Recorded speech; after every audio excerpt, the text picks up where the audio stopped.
जय गौ माता, जय गोपाल।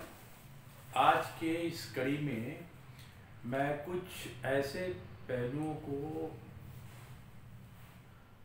छूने की कोशिश करूंगा जो कि मेरे दिल को झकझोर दिया है। और मैं कुछ इस देश में पनपते हुए नकली लोगों के बारे में बातचीत करना चाहूँगा। जब मैं बोलता हूँ कि जय गौ माता, जय गोपाल और जय सनातन, जय गौ माता, तो एक ही चीज़ है। हमारी सनातन से जुड़ी हुई जितनी भी बातें हैं वो हमारी गौ माता में निहित है। अब देखिए, ये चीज़ जब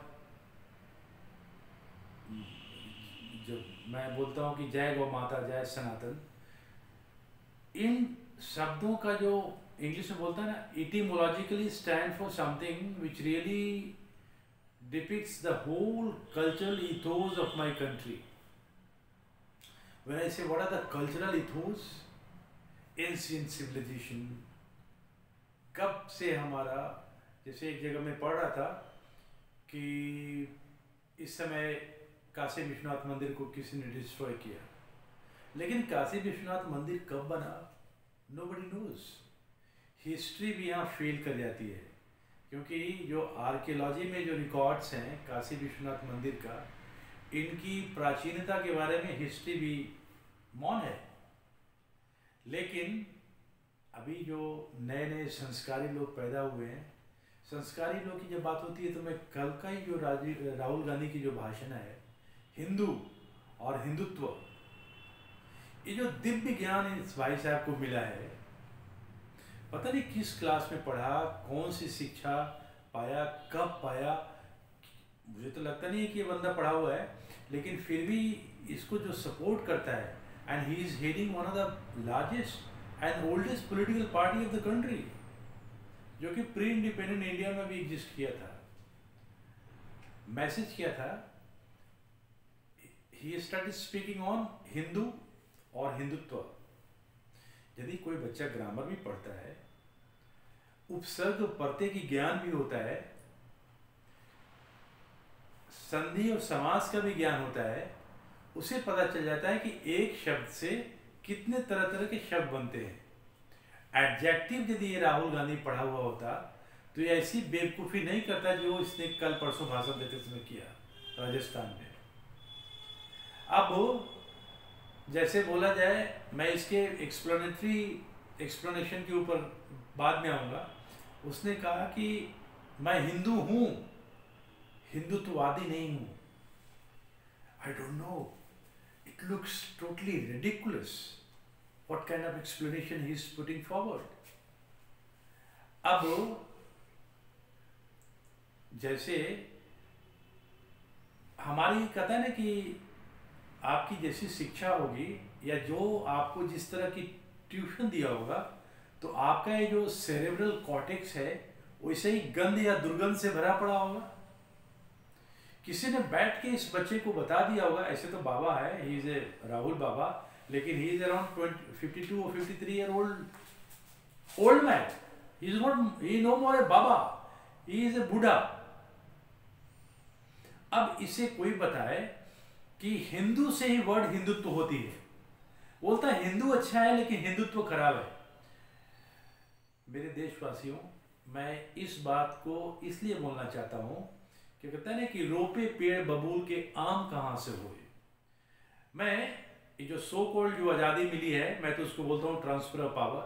1947 में जवाहरलाल नेहरू और महात्मा गांधी इतने उतावले थे, एक ने अपने को बापू कहलवा लिया, दूसरे ने चाचू। बापू और चाचू की ये जो जुगलबंदी थी, इसने पूरा इंडिया का सत्यानाश कर दिया। अब देखिए, हमारे शुरू के 5 एजुकेशन मिनिस्टर जो थे, शिक्षा मंत्री, कौन कौन थे? पहला मौलाना अबुल कलाम आजाद, ही वॉज ए मौलाना, अंगूठा छाप, मक्का में जन्मा, इंडिया में ट्रांसप्लांट किया गया 1909 में, 1909 में, एंड कुछ इस तरह की नौटंकी हुई। खिलाफत मूवमेंट में सक्रिय रोल अदा किया। खिलाफत मूवमेंट कहाँ की दर्द थी? वो दर्द खलीफों के हटाने के सिलसिले में था, कहाँ, टर्की से। लेकिन इसके दर्द यहाँ महसूस किए जा रहे थे, भारत से कोई लेना देना नहीं था, उम्मत वाली बात। अब वो बंदा हमारा पहला एजुकेशन मिनिस्टर बनता है। जितने भी सांस्कृतिक बातें थी, जितने भी हिंदू धर्म से लिखी हुई जुड़ी हुई बातें थी, सबका बंटाधार किया। दूसरा, हुमायूं कबीर, एक नंबर का जिहादी। तीसरा, MC चावला, वो भी मुसलमान था, एक नंबर का जाहिल व्यक्ति, जो कि कहता था agnostic, but he was really a fanatic. Fanaticism में उसने हिंदुत्व की जो उसने दुर्दशा की, जितने भी लिटरल हमारे जो NCERT की जो बुक्स थी, सब में जिहादी एलिमेंट डाल दिया। और जो हमारे रिच कल्चरल हेरिटेज की वैल्यू लोडेड जो कंटेंट थे, सबको बर्बाद कर दिया। उसके बाद कौन आया? Nurul Hasan, again a great जिहादी। And the last and not the least, Fakhruddin Ali Ahmed. Fakhruddin Ali Ahmed वही व्यक्ति था जो कि मिसेस गांधी के कहने पे डॉटेड लाइन पे साइन किया, जहां पे पार्लियामेंट सेशन में नहीं थी, फिर भी the word socialism and secularism was added. You know, Mrs Gandhi was a great dictator and he bowed to the dictates of Mrs. Gandhi and put his signature. That is called presidential action. Presidential action मिल गई, सारी बात हो गई। Parliament was not in session because all the leaders in emergency they were behind bars. तो मैं अब राहुल गांधी की connection को, जो इसने जो दिव्य ज्ञान दिया है, उसको मैं थोड़ा सा ज्वाइन करता हूँ। अब राहुल गांधी क्या बोलता है? मैं हिंदू हूँ, जबकि हिंदू नहीं है। इसकी माँ पारसी ईसाई और इसका फादर कन्वर्टेड। जब Feroze Gandhi he was a Muslim, तो आप समझ सकते हो उसके बेटा क्या होंगे। सो ए सियन और the offspring of a Christian and a Muslim can not be Hindu. I don't know what where he from, somebody suggested that he is Dattatreya gotra का ब्राह्मण है। Everybody is trying to hate Brahmins, लेकिन जब गोत्र की बात आती है तो दत्तात्रेय कहीं से चुन लिया। Never to be, not at all in the family of Rahul Gandhi and in the lineage of Rahul Gandhi, Jawaharlal Nehru, Indira Gandhi, Firoz Gandhi, Rajiv Gandhi and Rahul Gandhi, not at all. And then come admixture of phrase once the arrival of Sonia Gandhi comes into the family tree. So ये जब 5 education ministers ऐसे ऐसे जिहादी सोच के content जब डाल देंगे, हिंदुइज्म और हिंदुत्व के बारे में इतने जहरीले चीज़ हमारे फसल में बोएंगे, तो ये जो कांग्रेस पार्टी की जो सोच है, जो कि बिल्कुल हिंदू विरोधी, anti national, anti humanity, anti humanism, तो ऐसा ही एक्सप्लेनेशन मिलेगा। राहुल गांधी के दिव्य ज्ञान को देखने के बाद हंसी नहीं आती है, रोना आता है। कितने हमारे देश में लाखों टीचर होंगे, TGTs, PGTs, कितने मेहनत करने के बाद, कोई PhD करने के बाद यूनिवर्सिटीज़ में, कॉलेजेस में, मैं तो कहता हूँ स्कूलों में एक से एक ब्रिलियंट टीचर पढ़े हुए हैं, कोई रिकॉग्निशन नहीं। ये 4 कौड़ी का आदमी, जिससे कोई ज्ञान नहीं है, एजुकेशन और ज्ञान से उसका ऐसा ही संबंध है जैसे कि भैंस के आगे बीन बजाया भैंस रहे पगुराए। क्या एब्सर्ड बातें करता है। और हमारे देश की जनता जो थोड़ी कम पढ़ी लिखी है, नासमझ भी कह लो आप, मैं जिहादियों की बात नहीं करता, 25-30% जो मुस्लिम है मैं उनकी बात नहीं करता, क्योंकि उनकी सोच भारत की प्राथमिकता नहीं है। उनकी सोच पहले इस्लाम का है। उनकी सोच में हर समय ला इलाहा इल्लल्लाह मुहम्मद अल-उर रसूलुल्लाह है। उनकी सोच में रिलीजन फर्स्ट, और रिलीजन में loyalty not to the country, loyalty to Islam. And Islam में भी जो मैंने अभी फकरा पढ़ा ना, ला इलाहा इल्लल्लाह मुहम्मद अल-उर रसूलुल्लाह, मतलब जो अल्लाह को मानता है वो तो ठीक है, जो अल्लाह को नहीं मानता उसका सर तन से जुदा और तन सर से जुदा, ये फॉर्मूला है। 1400 साल में इस रिलीजन की 1 इंच भी आगे प्रोग्रेसिव कोई सोच नहीं हुआ, और जो सोचने वाला है उसको इतना डरा दिया जाता है। आप देखते होंगे जो मुस्लिम अनुयायी होते हैं मोहम्मदीन, इसको पहले बोलते हैं मोहम्मदीन, मोहम्मद जैसा दीन हो जिसका। मोहम्मद जैसा दीन क्या होता है? Mohammed in his life time married more than 17 time, और उसकी जो पहली पत्नी थी खादिजा, उससे 24-25 साल बड़ी थी उम्र में, और उसकी पैसे से अय्याशी करता था। And self declared man that God has sent him as पैगंबर। कब अल्लाह मिल गया। जैसे केजरीवाल ना, उसको पकड़ के अन्ना हजारे को, he became chief minister of this thing Delhi, उसी तरह से इस बंदे ने भी अपने को डिक्लेयर किया, सेल्फ डिक्लेयर्ड पैगंबर। जो अनाप शनाप बातें मिली डिक्लेयर, और तलवार की नोक पे इस इस्लाम को फैलाया। अब मुझे शर्म इस बात की आती है कि यहाँ पे फिर भी जो भी हिंदू लोग हैं, जो सनातनी ओरिजिनल सनातनी हैं, वो भी इन जिहादियों का पिछलग्गू का काम करते हैं। तो मैं अपने चैनल से जब मैं ये स्लोगन देता हूँ कि जय गौ माता जय सनातन, तो सनातन जितनी पुरानी है उतने ही पुरानी हमारी गौ माता भी है। आप बैकग्राउंड में देख रहे होंगे हमारी सारी गौ मैया को, कितनी पावन, कितनी प्यारी, कितनी हंसती हुई, खेलती हुई, पागुर करती हुई दिख रही है। यदि गाय है तो हमारा देश है, और यदि गाय नहीं होगी तो हमारा देश भी नहीं रहेगा। यदि सनातन है तो हमारा भारतवर्ष है। यदि सनातन नहीं रहा तो हम में से कोई भी नहीं बचेगा। ऐसे भी देखिए, ये जो आजकल होता है ना जमीन जिहाद, ये जो मुसलमान लोग गाड़े जाते हैं कब्र में, क्यों जाते हैं कब्र में? कि उस एरिया को कॉर्डन ऑफ कर लो, वो तो मेरा हो गया, फिर अपनी पॉपुलेशन बढ़ाओ, फिर दूसरी जगह को वो कब्रगाह बना लो।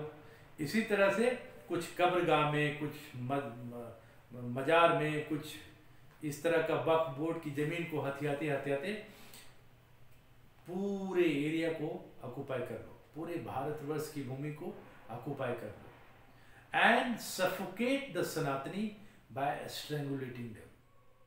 You know, if you put somebody to the wall, or if you put somebody to the corner, he gets suffocated. Same formula these fellows are adopting. तो मैं अपने भारतवर्ष वासियों से अपील करता हूँ, करवद प्रार्थना करता हूँ, चरण स्पर्श करता हूँ बड़ों से, और छोटों को निवेदन करता हूँ कि अपने साहित्य को पढ़ें, सनातन को अपनाएं। अपनाने का मतलब है आप तो सनातनी हो, अपनाने का मतलब है कि भरपूर तरीके से इसकी पूजा पद्धति में पार्टिसिपेट करें। हमारे जो पौराणिक चीज़ें हैं उसमें उसको रूढ़िवादी कह के उसको राइट ऑफ ना करें, क्योंकि जो चीज़ हमारे पूर्वजों ने दिया है अच्छी बातें हैं, उसमें with scientific tempo we should follow it up. गौमूत्र का सेवन करें, गौ माता का सेवा करें, तो हमारे समृद्धि, हमारा भाग्य और हर चीज़ की बढ़ोतरी होगी। एक किसी कहावत में पढ़ा था कि किस्मत और ज़मीन में जैसा आप बोते हो वैसा ही आपको मिलता है। ज़मीन में जिस तरह का बीज डालेंगे उस तरह का फसल निकलेगा, और इंसान में भी जिस तरह का आप मेहनत करेंगे उसी तरह से भाग्य आपका साथ देगा। तो बहुत सारे लोग हैं उदासीन हो गए हैं हमारे सनातन धर्म से। देशवासियों, मेरे बंधुओं, मेरी बहनों, आप सनातन से प्यार करें। सनातन और गौ माता हमें आशीर्वाद जरूर देंगे। अपने देवी देवताओं पे विश्वास रखें, इसका उपहास, अट्टहास और मजाक कभी न उड़ाएं। ये सनातन धर्म कोई हमारी आपकी नहीं है, सैकड़ों, हजारों, लाखों साल से चरैवेती चरैवेती चरैवेती। कितने संत आए, कितने मुनि आए, कौन इस धर्म को चालू किया था किसी को नहीं पता। इसी में शिव आए, इसमें कृष्ण आए, इसमें राम आए, ब्रह्मा विष्णु महेश सब आए। कुछ कुछ अच्छाई जो भी आती गई सब श्रुति और स्मृति के माध्यम से हम सनातनियों को मिलते गया, जो अच्छाई थी वो आगे बढ़ते गया। आजकल देखिए ना, एक छोटी सी बात करता हूँ, किसी घर में आप चले जाएं, आप किसी बच्चे से पूछें कि आपके बाबा का नाम था क्या है, हो सकता है बता दे, पर बाबा का नाम क्या है नहीं पता। लेकिन भगवान कृष्ण, भगवान राम, भगवान शिव, कितने हजारों लाखों साल से लोग पूछते आ रहे हैं। तो ये शक्ति क्या है? ये शक्ति है सनातन की शक्ति। अपने परबाबा को नहीं जान पाते हो और जिनकी पूजा हजारों साल, कुछ लोग बोलते हैं कि रिटन आर्कियोलॉजिकल एविडेंस ये महाभारत की और भगवान कृष्ण की 5000 साल पुरानी है, कुछ लोग बोलते हैं 10,000 पुरानी है, लेकिन आज आर्कियोलॉजिकली अप्रूव्ड हो गया है कि it is more than 50,000 years old. तब से अभी तक पूजा हो रही है, कुछ तो होगा। कल 2 दिन पहले मोदी जी बाबा विश्वनाथ कॉरिडोर इनॉग्रेट किए। मैं तो जब मोदी जी को देखता हूँ तो लगता है कि हमारे प्रधानमंत्री नहीं है, ये हमारे सच्चे अभिभावक हैं, ऋषि के अवतार, महर्षि के रूप, हम सबों के और आने वाले पीढ़ियों के सच्चे मार्गदर्शक। भगवान राम को तो हमने नहीं देखा, माता अहिल्याबाई को नहीं देखा। अपने जीवन काल में इस कालखंड में मोदी जी को देख रहा हूँ। हो सकता है सैकड़ों साल के बाद इनकी भी पूजा वैसे ही हो जैसे हम भगवान राम की करते हैं, कृष्ण की करते हैं। कहते हैं ना कि जो धर्म के लिए कुछ करेगा पीढ़ियां उन्हें याद करेंगी। मोदी जी को लोग अभी से ही महर्षि और ऋषि की उपाधि देने लगे हैं, तो आने वाली पीढ़ी इनको जरूर इतना प्यार से याद करेगा कि ये भगवान का रूप ले लेंगे। इसीलिए दोस्तों, मेरे बच्चों, मेरे माताओं, मेरे बहनों, भाइयों, मैं आप सबसे करबद्ध प्रार्थना करता हूँ कि अपने सनातन से प्यार करें, गौ माता की सेवा करें, देसी गौ माता की। ये अंग्रेज़ों ने जो हमें बीमार गायें यहाँ पे पहुँचा के रख दी हैं, इसकी ज़रूरत नहीं है। देसी गौवंश पाले, हमारा धरती फिर से सोने की चिड़िया हो जाएगी, जो कि है, अभी भी है। जिस दिन सनातन जाग जाएगा, हर सनातनी जाग जाएगा, इकट्ठा हो जाएगा, अपनी जात वाली जो जंजीर है उसको तोड़ डालेगा। हम अपने जात से नहीं जाने जाएं, अपने सनातन धर्म और एकता के लिए जाने जाएं। भारतवर्ष, फिर हम गाना गाएंगे कि हमारा भारतवर्ष सोने की चिड़िया हो गई है। धन्यवाद। कितना मिनट?